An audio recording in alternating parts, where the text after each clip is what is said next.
everyone and welcome to Pearls of Wisdom with Nirmal Bang. I'm Avan Dabash. आज हमारे साथ है Kolkata based Elon बैरी industrial gases की team, जो भारत के इंडस्ट्रियल और हेल्थ केयर सेक्टर में एक मजबूत पहचान रखती है.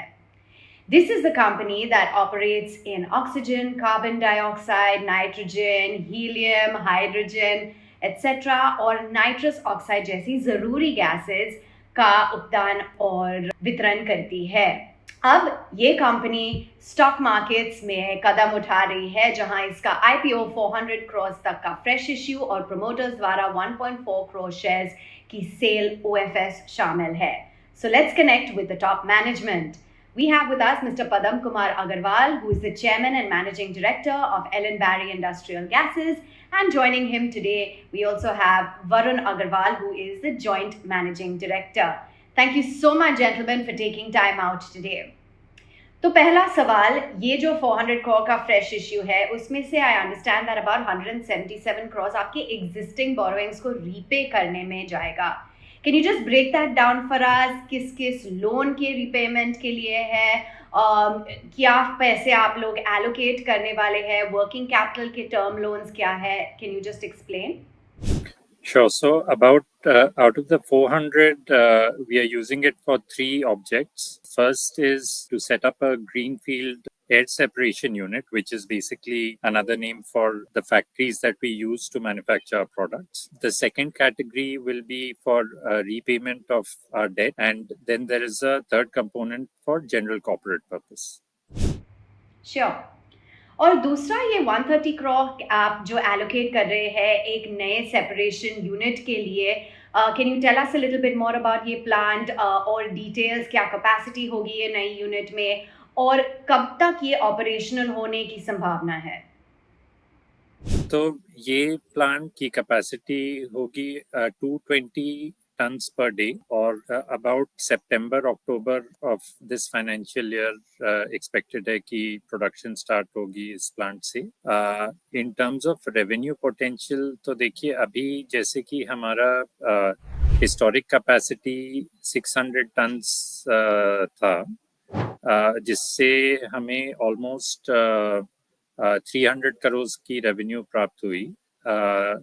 ये प्लांट 220 टन्स पर डे की कैपेसिटी है, तो उस हिसाब से इससे सिग्निफिकेंट रेवेन्यू जनरेशन होनी चाहिए. और आपके क्लाइंट्स काफी बड़े नाम हैं, doctor Reddy's laboratories for example, Laurus labs, Jupiter wagons, GMM Pfaudler और even the Indian armed forces. ऐसे में हम जानना चाहेंगे करंटली कितने एक्टिव क्लाइंट्स हैं और ये क्लाइंट बेस को बढ़ाने के लिए क्या स्ट्रैटेजी है? सो देखिए, हमारे customer base is present across multiple sectors, right? तो जैसे कि फार्मा, स्टील, ऑफ कोर्स आपने बोला डिफेंस. तो हम यही चाहते हैं कि हमारे एंड यूज कस्टमर्स जो है काफ़ी डाइवर्सिफाइड कस्टमर बेस रहे, बिकॉज we want कि this should be a play on manufacturing and growth of manufacturing in India. तो कस्टमर बेस तो ऑटोमेटिकली अगर आप समझिए कि अगर इंडिया में मैन्युफैक्चरिंग ग्रोथ है तो हमारी कस्टमर्स भी ग्रो करेंगे एंड उनके पीछे पीछे हम भी ग्रो करेंगे. तो अभी जैसे कि हमारा steel is about close to 30-35% of revenue coming from steel customers. Second is pharma, which is about 25 to 30%. तो ये तो हमारे लिए most important customers हैं. In terms of active customers, हमारे over 350 active customers हैं जो कि हमसे liquefied gases लेते हैं, and more than 1,500 customers हैं जो कि gases in cylinders लेते हैं. So customer base is very diverse. Top 10 customers are about 40 to 45%, and we have a very long tail of customers. So पिछले साल आपका revenue from operations 269 crore, net profit 45 crore था. आपका रेवेन्यू आउटलुक क्या है? किस ट्रैजेक्टरी पे देख रहे हैं आपको कुछ सालों में? What's the outlook? So revenue wise आप देखिए तो FY24 में we did 269 crore, FY25 is 312 crores, right? So significant jump in revenue. EBITDA has gone up from 61 crores to almost 110 crores, and PAT has gone up from 45 crores to 83 crores. तो आप ये तो है over a 1 year period, and over a 2 year period अगर आप देखेंगे from FY23 to FY25, revenue is up 50%, EBITDA is up 3x, PAT is up 3x. तो माने there has been significant growth in the last couple of years. अच्छा, इसके अलावा हम ना last year we have added lot of capacity. हमारा historic capacity was 600 tons per day. हमने last year add किया है 770 tons per day of capacity, taking our total capacity to 1370 tons per day.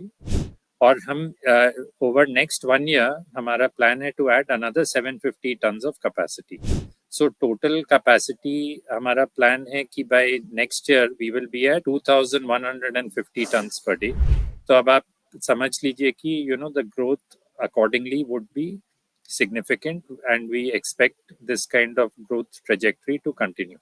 और मार्केट शेयर के बारे में थोड़ा बता सकते हैं? अभी 2.65% है इन टर्म्स ऑफ रेवेन्यू, बहुत फ्रैगमेंटेड मार्केट है, तो आप कैसे देखते हैं इसको बढ़ाने का रोड मैप? नहीं, देखिए हम तो we are open to both channels अभी एज ऑफ नाउ। तो ऑर्गेनिक ग्रोथ में we have lot of headroom to grow. हम काफ़ी प्लांट्स बैठा रहे हैं which will contribute significantly to our growth. And obviously, we will be growing faster with all this capacity coming in. It is fair to assume that we will be growing faster than the industry, which means that market share will also go up, right?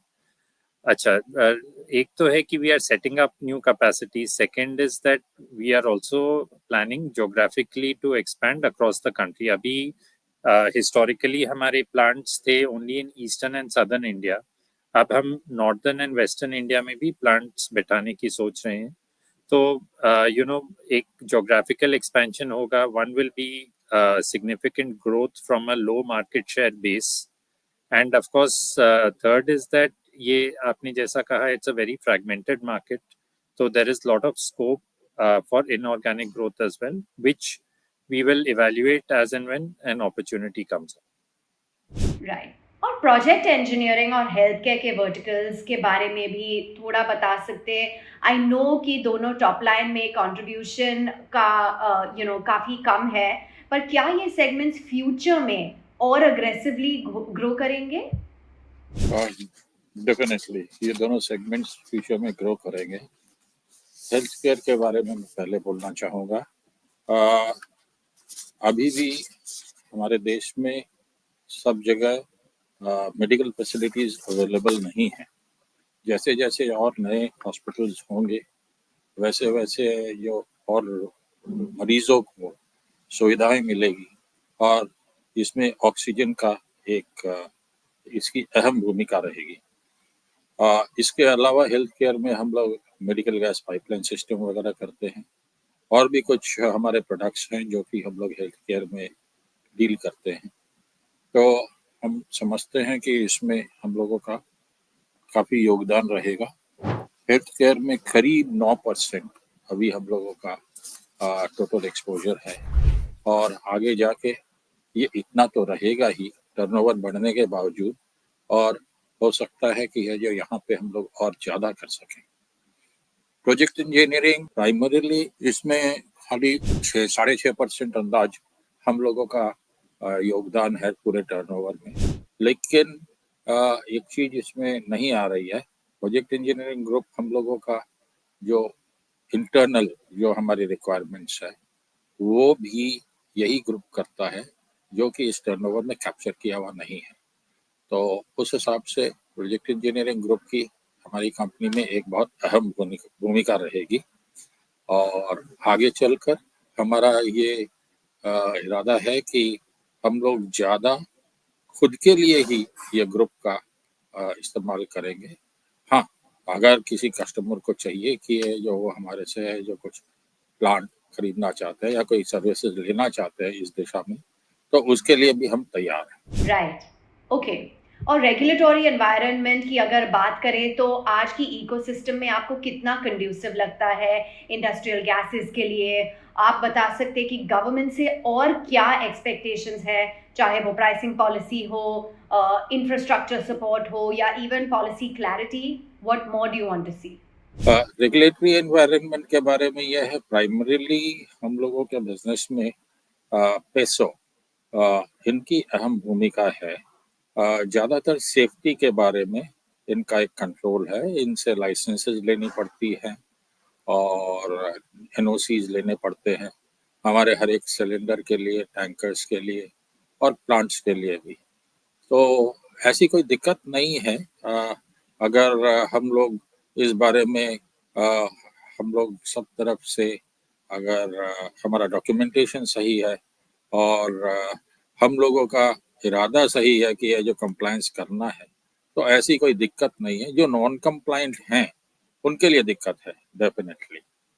और government से सुविधा के बारे में generally ये जो मेरा कुछ कहना नहीं है। जो बाकी उद्योगों को जो सुविधा है, वो हमारे बिजनेस को भी मिल रहा है। कोई फोकस में नहीं है हमारी इंडस्ट्री, ये मैं ज़रूर कहूँगा। जैसे कि ये जो कैपेसिटी इम्प्रूवमेंट के लिए गवर्नमेंट की कुछ-कुछ क्षेत्र में सुविधाएँ हैं, जो हमारे क्षेत्र में नहीं है, पर उससे कोई फ़र्क नहीं पड़ता है। ठीक है, ग्रोथ है। अगर हमारे कंज़्यूमर इंडस्ट्री का ग्रोथ होता है, तो हमारा भी ग्रोथ होगा ही। और growth plans, long term expansion का क्या रोड मैप है? कंपनी को आप अभी 5 या 7 साल में कहाँ देखते हैं? किस तरह के ज्योग्राफीज, सेगमेंट्स या कैपेबिलिटीज आप ऐड करना चाहेंगे? सो देखिए अभी तो जैसा कि मैंने कहा था, हमारी historic capacity was 600 tons per day. हमने उसे ऑलरेडी डबल कर दिया है लास्ट ईयर। वो हमने second half of last year को किया था, तो ऑब्वियसली इस साल हमें हमारे फाइनेंशियल्स में उसका काफ़ी इम्पैक्ट आएगा। अपार्ट फ्रॉम दैट हम 3 प्लांट और बैठाने की प्लान कर रहे हैं विच इज़ टोटली 760 टन्स। तो हमारी total capacity by in 1 year's time will be almost 2,150 tons. इसके अलावा देखिए हम प्रोजेक्ट्स इवैल्यूएट कर रहे हैं in other parts of the country जो कि हम अर्लियर फोकस नहीं थे, जैसे कि वेस्टर्न इंडिया, नॉर्दर्न इंडिया। हम अपनी पोर्टफोलियो ऑफ गैसेस का भी एक्सपेंशन का प्लान कर रहे हैं।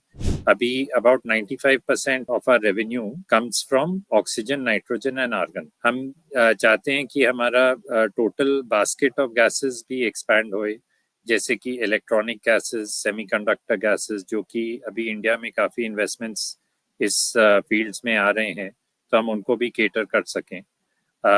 और हम ये भी चाहते हैं कि हमारी जो मर्चेंट एंड ऑन साइट, जो कि हमारे 2 टाइप के प्लांट के मॉडल्स हैं। ऑन साइट मॉडल मीनिंग जहां हम प्लांट कस्टमर के प्लांट के अंदर बैठा के डायरेक्टली उन्हें पाइपलाइन से देते हैं, एंड मर्चेंट इज कि हम खुद का प्लांट बैठा के अराउंड 300-400 किलोमीटर रेडियस में हम 300-500 कस्टमर्स को सप्लाई करते हैं। तो हम दोनों टाइप के प्लांट्स बैठाना चाहते हैं एंड हैव रफली जैसे 50-50 ratio between this 2 type of models. हम ये माने हमारा ये टारगेट है कि एटलीस्ट हमारा मार्केट शेयर जो कि अभी लो सिंगल डिजिट्स में है, expand करके we reach at least 10 to 12% market share in the next 4 to 5 years. And finally, I have a question. ये Ellen Barry, it's a very unique name for industrial gases in India. क्या इसका कोई historical significance है या personal significance है? दोनों है, historical भी है, पर्सनल सिग्निफिकेंस भी है। इन द सेंस कि 1965 में हमारे परिवार ने एक चाय बागान खरीदा था। उनके अंग्रेज मालिक थे, एलन बेरी टी एस्टेट। सो वो हमारे परिवार में उस समय पहला एक व्यवसाय था कलकत्ते में आए जब राजस्थान से, उसके बाद तो उसके बाद हमारे परिवार में जब भी और जो भी नए बिजनेसेस हुए तो कंपनियों को यही नाम दिया गया और वो कंपनियां अच्छा की। तो इसीलिए 1973 में जब एक गैस का बिजनेस शुरू करने की बात हुई तो माय फादर उन्होंने जो ये डिसाइड किया कि ये एलन बेरी के नाम से ही किया जाए। और पर्सनल सिग्निफिकेंस ये है कि businesses did well on this name, तो उस हिसाब से है जो ये भी बिजनेस अच्छा ही किया सो फार। Okay, interesting. Thank you so much, Mr. Padam Kumar Agarwal or Mr. Varun Agarwal, for joining in and for sharing all your valuable insights, your IPO, and wishing you all the very best. Thank you so much. धन्यवाद।